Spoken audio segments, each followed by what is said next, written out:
Are you confident? Do you have consistency? How much conviction do you have? I'm Daniel Gomez, the Confidence Architect, a business strategist, keynote speaker, executive coach, and best-selling author. On the Daniel Gomez Inspire Show, we will help you unlock confidence to create consistency and develop conviction. Together, we will discover the key that unlocks your confidence. Welcome back to another episode of the Daniel Gomez Inspire Show, where we motivate you, we inspire you, and we educate you. And today, man, I'll tell you what, I had the pleasure of meeting this amazing woman. She's powerful. I heard her on stage. We were in Palm Springs, California at an Increase event, and she talked about a little happy camper that got my attention, and I loved her energy. And you know me, I'm an energy guy. So I got to bring somebody on stage here with me on the Daniel Gomez Inspire Show that's going to match my energy. Maybe she might even have more energy. So let's welcome to the show, Miss Krystal Zellmer. Let's give you a big, woo, the crowd goes wild. Round of applause. Woo! Hello, Krystal. How you doing? I am great. Thank you for having me, Daniel. And I am excited for a energy off this morning. That sounds like a good way to start my day. Yeah, well, you know, I was just hearing you speak on stage, and I love the story about your happy little camper, and you just had this vibrance, and you just kind of, you know, like attracts like when it comes to energy, and I just like your vibe. Tell the audience of the Daniel Gomez Inspire Show, who is Krystal Zellmer, please, if you don't mind. Absolutely. So my name's Krystal Zellmer, and I am co-owner and vice president of a leadership and character development company called Clemmer Seminars. And we do live experiential trainings designed to uncover subconscious belief systems to get you more of the results you say you want. We create a large amount of change in a short period of time. That's what we're designed to do. I love that. That's who I am. Large amount of change at a short amount of time. I think we all need that, right? Yes. I thought doing the YMCA, no. But I'm really excited to have you because you bring a lot of wisdom. And I just, one thing that caught my attention, right, is sometimes people are given an opportunity and they don't catch it. They want God to come and move in their lives, and the opportunity shows up and they miss it. And I bring that up because I forget, right? I remember vividly you were there speaking, and you're the youngest, if I'm not mistaken, of your family, and your other brother and sister kind of just passed on the opportunity, and you say, you know what, I'm going to run with this because your father passed away, left a business there, and you the youngest one took it. Like what made you believe? What gave you the courage to go out there and step out? Because right now, people need courage. They're living in fear. They're living in doubt. They're living hopeless, is what I say. And you, the youngest, said, you know what? Let me rise to the occasion. Like, what in the world were you thinking? That's a great question. And looking back on it, I'm like, really, what was I thinking? Right? I wasn't. Is probably the best description of that. And actually, I have two older brothers, and both of them are passionate about our business. They're just not necessarily committed to running the legacy. And when that all happened, my father passed away and left. He was the figurehead of our organization. He was the face of the company.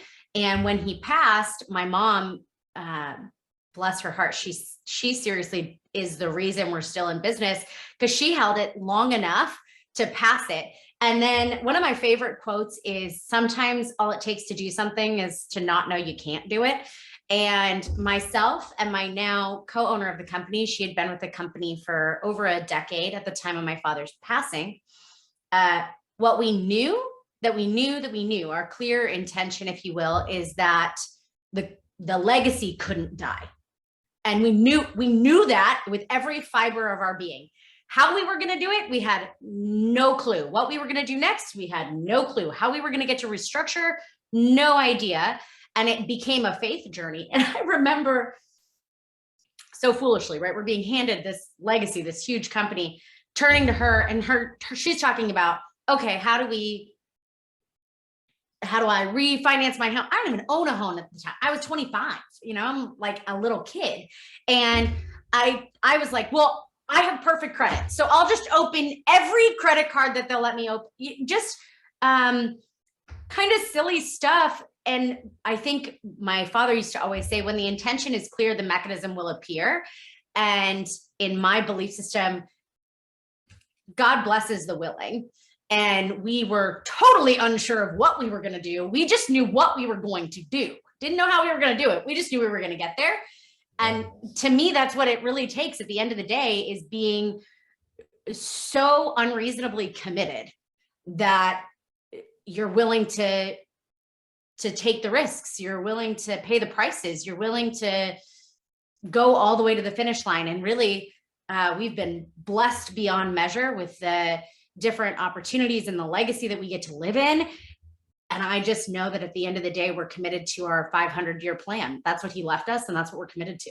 I love what you're saying. Ladies and gentlemen, this is a part of the episode where I tell you, get out your pen and paper, because something magical is when you write notes down, you're going to retain more in your subconscious mind. Over 50% of the content will be remained. So you write it down, because it's going to help you to really listen, go back and reflect of what you're writing down, because sometimes you miss it. So write down, take notes, because Krystal's dropping some wisdom. Listen to what she said. She just said you have to be crazily committed. You have to be committed beyond committed. And most people are not committed that much. They don't go that far. They're committed to the point. I always say, right? You're either interested or committed is what I say, Krystal. But I love, right? You're either interested or you're committed. When you're interested, you make excuses when things get hard. You do what's easy. But when you're committed, you freaking get out to another credit card if you need to make payroll, whatever it may be. And I love the way you said it, right? What did you say? I'm crazily committed. I think I said unreasonably committed. Yeah. You have to go beyond reason, because reason stops us. Yeah. Every time. Right. So let me ask you this. You're going through this process. You're a big corporate trainer when it comes to your subconscious mind. What are as you're going through this process and you inherit and you take on this legacy for you and your dad in the business, what are two major belief systems that you had to unlock within yourself that you struggled with, that you really had to just say, wow, I'm doing this, but I got to push through it, because it was right. It's painful. I've been there, but what did you have to overcome? What are two things that were buried deep down in your subconscious thinking that you had to overcome? My first and foremost is this idea in my subconscious that I wasn't enough. I wasn't enough. I never did enough. I couldn't be enough. And it was so rooted that you could look at my calendar and logically go, oh my gosh, she does more than enough. It's laid out right there. And the automatic for me was, I'm not enough. I don't do enough. Well, that belief system shows up everywhere. And in order for me to truly be successful at what I do, I get to keep that in check moment by moment by moment by moment. And I don't know if anybody listening can relate to this. And when you have a pattern that runs on automatic without even thinking about it, you will say and do things that don't necessarily support your vision out of a subconscious belief system that's holding you back. So I could get offered to be on a podcast like this, and early in my growth, I would go, I'm not enough. I'm not prepared enough. I haven't gotten to this level yet. I'm not all of that stuff. And the practice for me was to leap before I was ready, to say yes and then figure it out. And in that process, I've really busted up that set of sunglasses. Does it still come up for me? Absolutely, it does. It just comes up at a whole different level. At a zero to whatever problems I was facing then, or a couple zeros. And that's the problems that I'm facing now. So that's the first, I call them sunglasses, which I have that silly set of sunglasses on my back table. I was thinking of, actually, I saw them in the background. I like them. So somebody's listening to this right now. Yeah. And I can relate exactly to what you're saying, because as I started my journey last year, God started putting this new book in my mind in January, February. And I was like, okay. And the book was going to be called You Are Worthy and Deserving, right? I already had my title. You Are Worthy and Deserving, because that's something that I kind of had to overcome myself.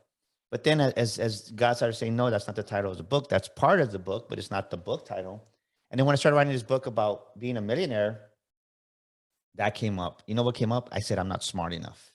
Oh, yeah. Right? Because I don't have your traditional 4-year bachelor's degree with this. I'm like, well, am I smart enough to write this book?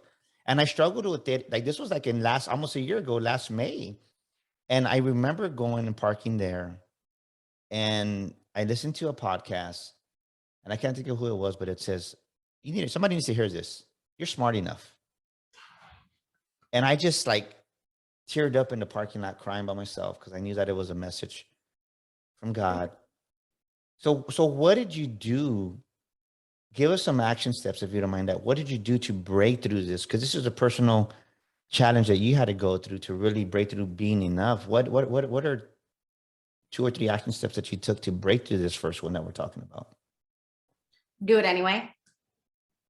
Do it anyway. I think so many people are like, that's my reason to not. That's your reason to say yes. That's your reason. So for me, I do it anyways. If I am in a place where I'm like, oh, I'm not enough, I don't have enough time, I don't blah, blah, blah, blah, blah.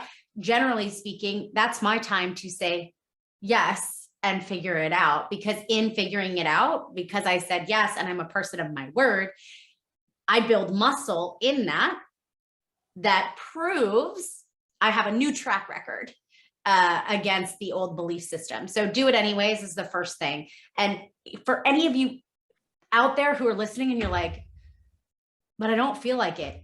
Leaders never feel like it. I don't know where that rumor started. I don't care who you find. I love it. The person that's who you think of and you go, oh, they've made it. They don't feel like it. I guarantee it. They don't feel like doing everything it is that they said they were going to do every single day. It's just, they don't let their feelings dictate their behavior. Boom, baby. I love that. Say that again. You don't let your what dictate? They don't let their feelings dictate their behavior. Yeah. They do it anyways, period. And for me, because that goes back to being a person from our training based on character. And when you base your life on your character and not on your feelings, then your feelings and your behaviors will begin to line up with your character. So my father wrote a book called The Compassionate Samurai. It's 10 character traits to live by. Well, when you live by personal responsibility and commitment, it doesn't matter if you don't feel like doing it. And another one of those is abundance, which is really tied to worthiness from my viewpoint, because it is the belief that you are more than enough. So that's the first thing. Just do it anyways, whether or not you feel like it, whether or not you're in the mood, but just do it anyways. The other thing that I would say is actively find a support system that believes in you more than you believe in yourself. When you can link up with some people that have like mind, that are pushing each other forward, it's been stated in so many different ways. You can go back to Think and Grow Rich. You can go back to, I think it's Jim Rohn, that you are the sum of the 5 people that you hang around with the most. When you begin to lock arms with like-minded people that are headed in the same direction, now you have accountability that you never had before. And you begin to run with those kind of people, and you begin to be that person for somebody else. You don't get to just hang on other people's coattails, but you begin to be that person that lifts other people up. Now you fall and you've got a whole tribe of people who are picking you up, and you're continuing to move forward. So those are just 2 action steps that I would take right off the bat. And I got, 15 more if you want them, but those are 2. I love it though, because do it anyways. So many times we want everything. I always leave this story, right? When you had your baby, they're like, yeah, did you plan it? Well, kind of, but was it the perfect time? Well, no. And look, the baby's healthy. Yeah. You learn as you go, right? You learn as you go. You become, maybe at some point you're not enough, right? Let's just be real. Cause there was things that I started. I'm like, man, I looked at one of my old YouTube videos. I'm like, my friend goes, dude, I wouldn't have hired you. I said, dude, I wouldn't have hired myself. One's always bad, no matter how much you prepare. Yeah. The first ones, you're always, because we learn best. That's why I'm a fanatic about experiential trainings, because you learn best in the process of doing, not in thinking about it. And most people want to think about it. They want to get all their ducks in a row. And what's the saying around no good battle plan outlives the first sign of combat? Like the second you're in it, it's gonna shift. And if you don't have the ability to pivot, that's a whole different lesson. Yeah. I mean, it's just, I love what you're saying. So ladies and gentlemen, what are you thinking that you're not enough in? Maybe you're to you, right? For me, it was, I wasn't smart enough to write a book with a millionaire title, The Makings of a Millionaire Mind. Maybe for you, it's to become that entrepreneur and take out that step of faith.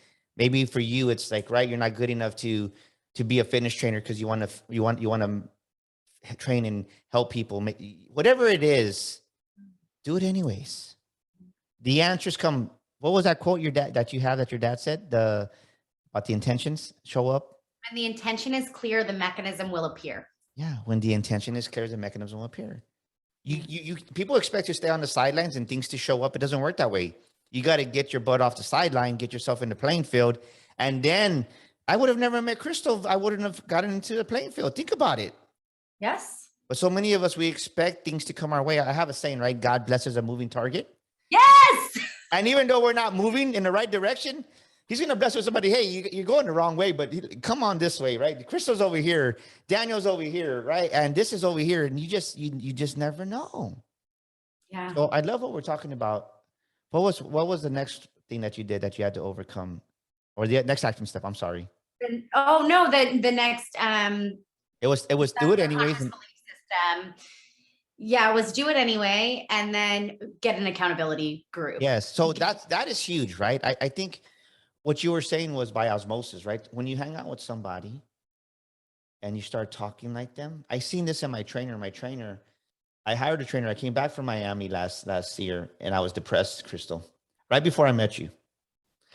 No, actually, after I met you, I was in Palm Springs in October, then I went to Miami.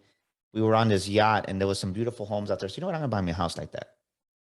And then we took some pictures, and there was some pictures. I was like, man, I look chubby, right? My cheeks were like, I was like, but I didn't realize how complacent I got in my own success. And part of it was because now I was already kind of becoming the biggest fish in the bowl, to say, in my own way. And I was like, well, now I'm in this yacht. I'm with a different level of people, and it was uncomfortable. I came back and I said, Reggie, we've been talking about training me. I need you to train me. But I say that because Reggie, he's training me. And when I work out, I just say affirmations, right? I'm an affirmation crazy guy. I look in the mirror, I yell, I scream, I am the best. I'm a multimillionaire. I am success. I'm unstoppable. I'm a selling machine, whatever, right? I just let it out when I'm working out. And he's looking at me and he's like, didn't say nothing. Guess who's saying all these affirmations? And guess in the past 6 months, by osmosis, right? By hanging out with my proximity in my gym, in my garage, he's not the same Reggie. And his belief system was nowhere, not that, right? He just had a different way of thinking. Yeah. I said, hey man, it goes, anybody see a difference in you? He goes, yeah. My wife, my mom, they kind of think I'm crazy because now I'm talking about bigger things.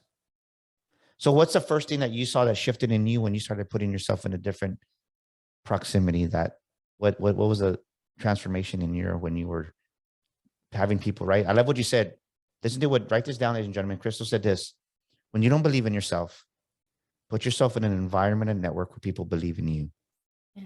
And it's going to help build your confidence. It really will. So the first thing that I saw is that my excuses were no longer good enough. I didn't even want to say them out loud anymore. And it upped my results.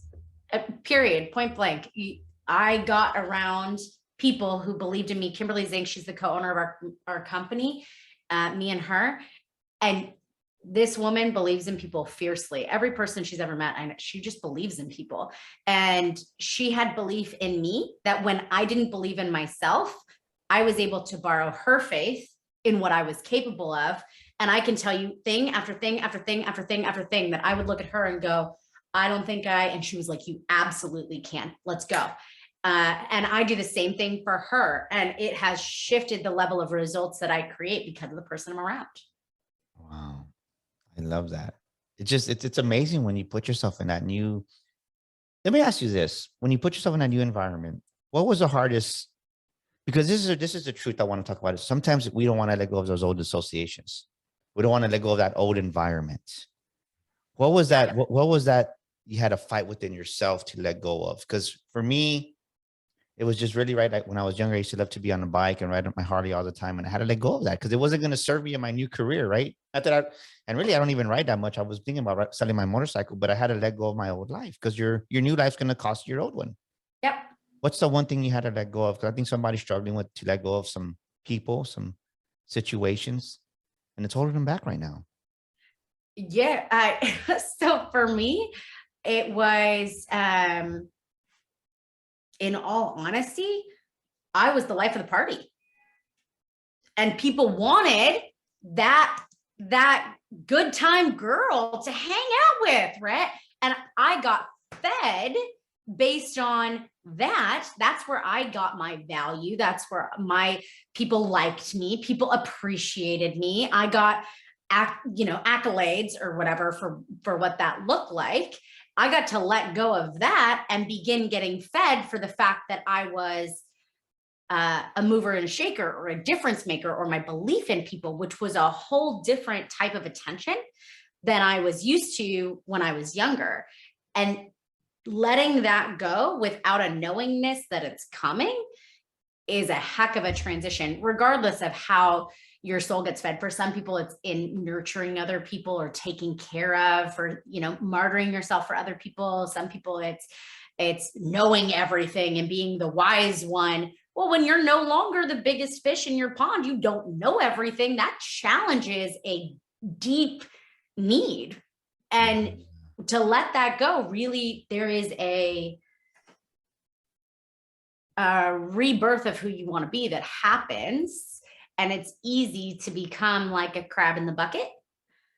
And you get to, you know what I mean by crabs in the bucket? Yeah, they pull you back down. Yeah. And not because I don't think people are ill-willed. It's just they love you the way they were, and they're afraid that you're going to change.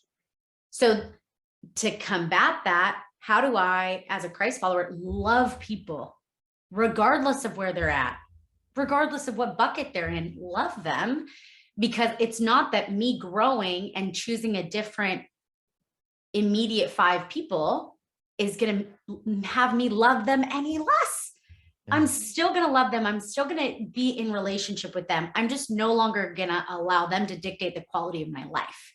That's no longer going to be my standard. Yeah, I love that. Right. That's some great wisdom there. Thank you for sharing and opening your heart to that. Cause I can tell I could sense now why we get along, because we have the same personality, right?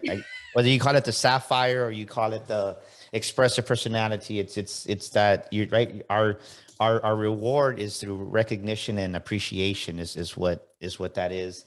As Yep. to, like, if you're the driver, that D personality, your reward is being the best, right? And Exactly. And that's not, so I love what you're saying. I can relate with that. And I think sometimes when I started my journey, I got lonely, right? Because you're by yourself, you let go of that. You're in that cocoon stage where God's transforming who you are and you're becoming this business owner. And you're like, man, I see why many entrepreneurs give up mentally, because it's lonely sometimes. Yeah. And if you don't have the mental state, right, that if you're not tough-minded, the resilience in your mind, you're going to bounce back, because it's always easier to go back and conform to who you were than to transform into who God wants you to be. So thank you for opening your heart. I really appreciate it. Yeah. That's a lot of wisdom you just dropped, man. So what was the second thing, right? So the first thing was, so just to recap what we're talking about, ladies and gentlemen, she just said one of the biggest things she had to overcome in her belief system was that she wasn't enough. Yep. And then she gave us 2 action steps to do. And 2 action steps was do it anyways, and change your environment, your proximity. What's the next belief system that you had to overcome that was holding you back? It's actually so similar to the topic that we were just talking. The need to be liked or accepted. And I'm not going to say I've arrived from this by any portion, and I've discovered it. I see it in action. I'm able to recognize it and pluck it a lot quicker and make a conscious choice instead of an unconscious choice around it. This feeling that everything I do, what I'm looking for back is this need to be accepted by people or be liked or loved by people, that will crush success faster than almost anything else I know of.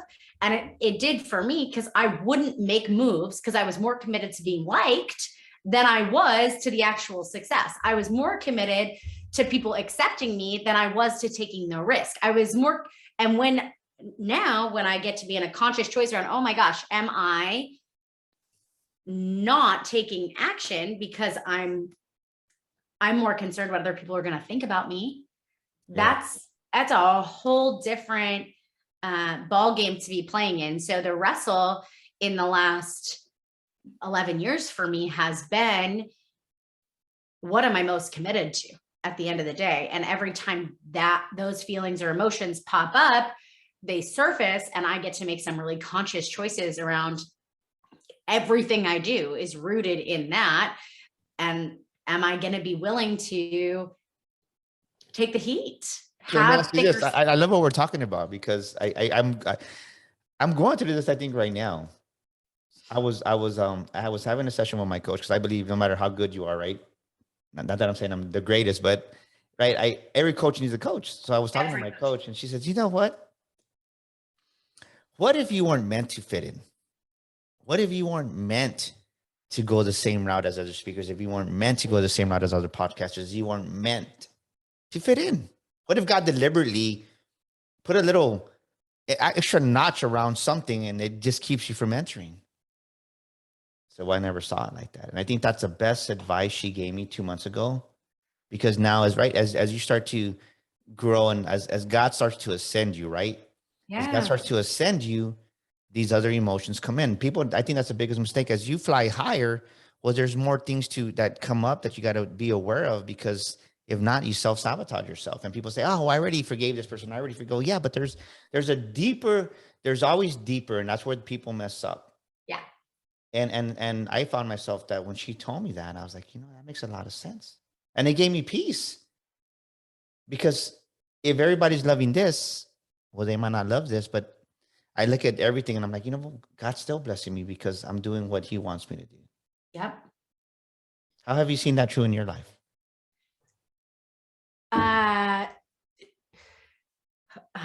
One of my favorite sayings is, other people's opinion of you is none of your business. And I can feel myself stand in who God's calling me to be. I can feel the impact of what I'm supposed to be doing in a current moment. And if I'm not clean, if I'm disconnected, if I haven't taken my time to dive into the work, whatever that is, now every time he's giving me a message, I'm filtering it through my humanness and trying to make it fit so that people like or accept me. The practice for me is to be at peace when people don't like me. That says nothing about who I am created to be. That means it's not that they're not entitled to their opinion. They absolutely are. Every human being is, but that doesn't mean I'm doing something wrong. Well, yeah, I love it, because sometimes, right? Sometimes it's the insecurities in a person's self that they deflect on you, or they're right. They don't see it for themselves, but just to say, right, you're just what you say, you're coming up. I don't know. We'll just say leadership training, because that's what you specialize in. And maybe that's so the person's just leadership, and they're not where you are. So they'll be cynical maybe, or they'll just say, oh, well, that's like, right. They'll throw little jabs here. And it's not a reflection of who you are, but maybe they don't see themselves in right. A good example, maybe you started a leadership podcast and you're crushing it. And they had the same idea, but they were too scared to move on it. And then you're doing phenomenal. And they're like, oh, well, podcasts are stupid anyway. They say things like that, passive aggressive. Totally. And I think you're totally spot on. Most people, I don't think people are mean. I just don't choose to believe that. They could be, but it doesn't serve me to believe it. So I just don't. I think they just don't know any better, and they don't know how to handle their own insecurities and their own pain. So whatever's in there is going to come out. And when they get squeezed, that's what comes out. And if it lands on me, I get to be a grown enough person to go, ooh, I love that. Write that down, ladies and gentlemen. Listen to what Krystal just said. Who are you when you get squeezed? Ooh, oh, yeah. Write that down. Ask yourself that question. Remember, the quality of your life is determined by the quality of the questions you ask yourself. Well, who are you when you get squeezed? Wow. Does anger come out? Does jealousy come out? Does resentment? Does negative opinions of other people because you don't like the way you feel about yourself? Or even we're talking about the book, right? Somebody buys a new car, oh, now they're showing off. They're not showing off, they're just celebrating themselves. Yeah. But you don't have the finances because you haven't been, right? You haven't been honoring your money the way you should be, as far as helping, giving, whatever it may be that God puts in your heart. But you gotta be honest with yourself. Ask yourself this, right, Krystal? It's like, what do I need to change within myself? Most people never ask themselves that question. It's a hard question to ask yourself. I think most people don't want to see it. It's easier to pretend that that's not what's actually coming out. The price you pay for that is you don't get to deal with it. And that's why, like, you implode when that happens. When you start getting success, you implode. I've experienced this when I was younger, and now I'm being cognitively aware, consciously aware of it, and it's like, man, I messed up, right? That's a Daniel Gomez era because of you're not receiving at those higher levels, is what I say, and it's been awesome. I thank you for opening your heart. You're dropping some wisdom here. So as you're going through this, right, and so now you don't care what other people say. So how do I totally do. Yeah, totally do? I think that would just be silly for me to say I don't care. I have enough growth under myself to, when it comes and it stings, my rebound time is different. That's what it's about. It's about rebound time. I think for a lot of this stuff, it's not about never experiencing that subconscious belief system anymore, but it is about how quick do I get back up and what level of a hit am I able to take and get back up. So a level 3 hit that took me out for 3 months back in the day, now it bounces right off. I'm pretty quick. A level 7 hit might get me for a couple weeks, but I get back up a lot quicker. And it's in that rebound rate that I gain back energy that I used to use being offended. And now I can use that same energy that was already gifted to me. I was just choosing to invest it in offense. And I'm now choosing to invest it back in my dream. Yes, I love that, right? You get hit with the number 7. I love the way you said that, because we get stronger. Sometimes we got to take those hits, right? A level 7 hit, you need that hit to go to the next level, and we don't see it. Yep. And then we get in our feelings, and it's like, no, it's like you're being fortified, you're being reinforced, you're being right. It's Yes. We wish it was another way, but the truth is that there's no other way. Yeah. I'm gaining muscle in something that I didn't have before. And my dad used to call it rhino skin. Like, get rhino skin, get thick skin, because it's coming. And anybody doing anything is going to get critiqued.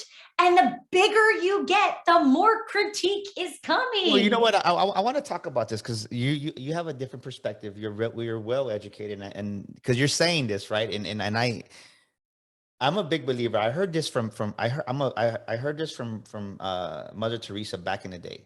Yeah. She said, I'll never go to an anti-war rally because I don't go negative. I don't do anti stuff. She said. She goes, but if you invite me to a pro-free rally, not supporting war, I'll go. Right? Yeah. I was like, that was interesting. So I bring that up because I believe that. She goes, if you put out negative, I don't want to do anything with negative. But if it's pro something, I'll support it. So my question to you is, when people, because the subject we're talking about, somebody says, oh, haters. Like what's your perspective on haters? Because it's like, they're there, but it's like, to the point you said, well, they're there to give you a rhino skin. Yeah. So what's my opinion on haters? Well, just what's your perspective on that, right? Like how do you interpret? Because I think I say this because on social media here, so haters, and it's like they spend more energy talking about haters. It's like, well, why are you wasting your energy talking about haters? I mean, that's kind of that's my perspective, right? Like, very much the same. Where you invest your energy will grow. What you focus on, it just my opinion on haters is, how do I make peace with the fact that it will happen? Because if I'm resisting it, I'm spending energy on it, versus letting the whirlwinds whirl, because I'm going to choose to make it a growth experience on either side. Yeah. So for me, it's not about focusing on haters. It's not about, I don't even know that I would address haters. I don't have a big social media platform. It's not where I choose to invest a ton of my time. And if that's something you're up against, figuring out how do you grow from it instead of consistently being in battle with it. Because if you're just in this battle, but you're not continuing like blessing back, then you're just going to be in the resistance game. So how do you step in? You know, we have a whole module we do on it's like a negative cyclical relationship pattern. And not that you're in relationship with haters, but at some level you are, because you're investing energy in each other. If you're not able to step above and go, I'm going to release and forgive and move forward and grow, but you're stuck in the battle, then you're wasting a ton of energy. And I think that's what Mother Teresa was getting at, is to invest my energy in anti something is to speak into, to exist in the negative energy of it, instead of going, I want the same outcome. I just want it from a place of peace and love and growth, not fear. I love it. I love it. I love it. What keeps you consistent? What keeps you getting? Yeah. What keeps Krystal Zellmer consistent every single day? I would be lying if I said I was consistent every single day. I'm much better. I'm much, much, much better. And I think as a human being, I have ups and I have down days. And for anybody who's listening who thinks I've arrived, nope, have not. Leveled up, absolutely. Arrived, I don't think I'll ever arrive.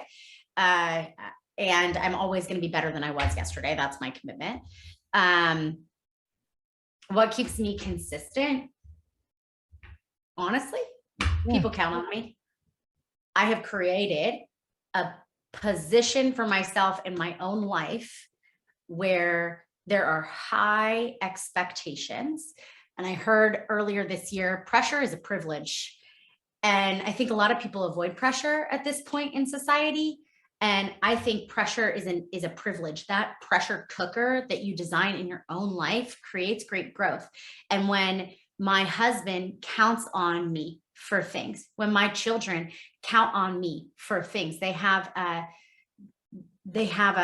knowingness that I'm going to provide love and attention. They have a knowingness that I'm going to provide financially. When my business knows that I'm going to show up, and they have a belief in me that I'm going to do that. I have a passion for people. I'm not going to let people down. I have a legacy that I get to show up in. But this isn't just me. This is every single person listening to this podcast. You have the ability to design a casing around you that holds you to a higher standard than maybe you've held yourself to so far. You've created your own expectations of yourself for the people in your life. And when you begin to raise the bar on yourself and other people depend on that, you have this like positive, balancing portion, and will continue to rise. That's how I stay consistent. I love it. Right. I mean, it's putting yourself right. You have to find that balance. So many times we hear self-care, self-love, and it can turn into selfishness. Yeah. And you got to find that balance, because of course you want to self-care and take time off and rest, but also know that I love what your answer, because you're not thinking about yourself. You're thinking about, well, people are counting on me. Yeah. And there's so many times that I love, right? Leaders don't follow their feelings. Leaders do what they need to do, is what you said earlier. Yeah. That's taking responsibility. That's being a man and a woman of character. And you got to do that. Absolutely. And self-care is a very interesting topic right now. I believe in it wholeheartedly. Our company refers to it as self-honor. And biblically speaking, it's an interesting turn. Love God and love people. Yes. Love people like you love yourself. In our culture, how many people don't even love themselves? Well, how do we treat other people if we don't honor who we were created to be? And at the same token, it's not that one excuses the other. I don't get to treat people poorly because I don't love myself. I don't get to treat myself poorly. You know what I mean? Like It gets to be this balancing act. And anytime we get off kilter, we get to come back and check in and like, did I take care of me like I take care of other people today? I love it. I love it. Do me a favor, look into the camera and speak into the mic and encourage some people today. People are right. They need, they need a word of encouragement. because I love what you said. You inherited a business. You wanted to keep the legacy going. It wasn't easy. And there's some people out there that just need to hear a little word of inspiration. Take about a Yeah. minute or so and just speak into their hearts right now, if you don't mind, because I know you have something to say this today on this. Yeah. If you are watching this podcast and you are discouraged, or you don't know if you believe at any level, or you're disappointed, or you're discouraged in people, or you don't know about your capacity, I just want to encourage you that you were meant for something incredible. And there is a seed in you that doesn't exist in any other person. You're the only person who can deliver that fruit. And when you begin to realize that God sees you this way, He sees you as capable, worthy, and deserving. He wants to cherish you. He wants to flood you with blessings, not beyond what you're capable of right now. Begin to bloom exactly where you're planted. You don't have to jump all the way out of the season you're in, but embrace this day like it matters, like where you choose to invest your time and your energy and your treasure, it matters. And every time you do something in alignment with what you know is good and right, you're going to pick yourself up and feel different about who you are. Take whatever next step it is for you, because if nobody else has told you lately, I believe in you. I do. And you were called for something. And if you didn't recognize that, reach out to Daniel or reach out to me, because we'll sow right back into you our belief in who you are and what you're capable of doing. Don't quit. Get back up. This season will not last forever. Nothing lasts forever. It's time to take the next step. You got it. Boom! I love that. There's a seed inside of you that only you possess. Only you possess. Ladies Only. and gentlemen, there's a seed inside of you, like Krystal said. It's time you plant your seed and bloom where you're at. Don't be scared. Don't try to have it figured out. Like Krystal said earlier, you can't stay on the sidelines and expect things to come your way. You got to get into the field. You got to take action. You got to move. Yeah. I love it. What's a scripture or a quote that you stand on when times of adversity come? It might be worn out at this point. Esther 4:14. I'm going backwards with my dyslexia and numbers. Maybe you were born for such a time as this. To me, it comes back to every time I feel like, God, I don't know if I can do this. I really don't know. I don't know if I can do this. It's the empowerment in me that I can, and I can do something great with what I have in my hand. And He's not asking me to do something with what He hasn't already given me. It's all lined up. I just get to stand in it. So that's a huge one for me. It's Esther 4:14, isn't it? That's yeah. I got all backwards and twisted. And I mean, I have tons. Be ye not conformed to this world, but be transformed by a renewing of your mind. Romans 12:2. Yes. You're testing me on my scripture, which is great. Well, it could have been a quote too. It doesn't have to be a scripture. Some people. Well, it's good for me. I doubt my ability in numbers like that, but here we are. Be not conformed to this world, but be transformed by a renewing of your mind. For me, God gifted us with, and our business is built on this principle. Have a revelation. Choose to discover a revelation within yourself. And when you have that transforms your ability to perform, period. You don't need to settle. Do not conform, period. You weren't meant to be average. You weren't meant to be normal. You weren't called to be, that's not what He made for us. And so many of us are so concerned about sitting in this middle ground. My dad used to always, he who attempts the impossible has little competition. Like, it's time to just raise our own standards, not settle for what's mediocre, because He's provided us so much more than that. And the only thing between us and living in that promise is our Yes. He who attempts, I love that. He who attempts the impossible has no competition. Boom. I love it. Wow. My dad used to say that all the time. Yeah. He who attempts the impossible has no competition. Yeah. Krystal, you've been amazing. How do we get a hold of you if somebody wants to connect with you? I would love to connect with you. There are tons of ways on Instagram or Facebook. Krystal Zellmer, Krystal, Zellmer, Zellmer.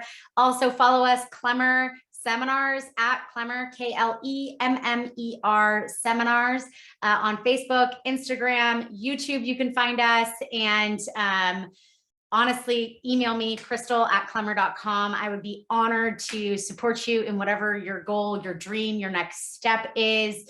And I'm probably more responsive than you would guess. So I look forward to hearing from you and whatever your goal and dream is, so I can support you. Well, I'll tell you what, thank you for being an amazing guest. And man, that's a wrap for this week's episode. And ladies and gentlemen, thank you for joining us here today on the Daniel Gomez Inspire Show. If you're stuck in life, if you're stuck in business, go to danielgomezglobal.com. With our Show to Fate coaching, we want to help you, want to give you a complimentary assessment and help you in your business. And remember, don't go at it alone. We want to help you also go to Amazon right now and get our new book, The Makings of a Millionaire Mind.com. That's The Makings of a Millionaire Mind.com right here. It looks like this.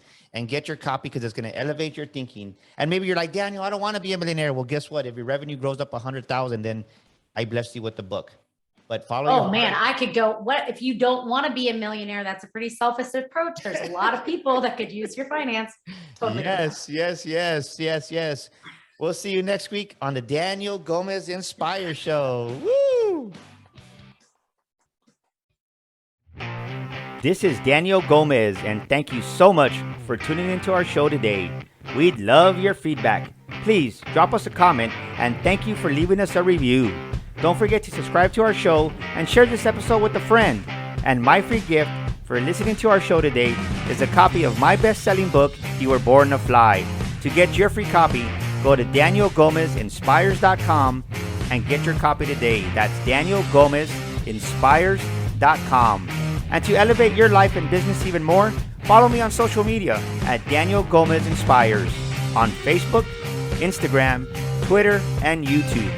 Together, we will discover the key that unlocks your confidence.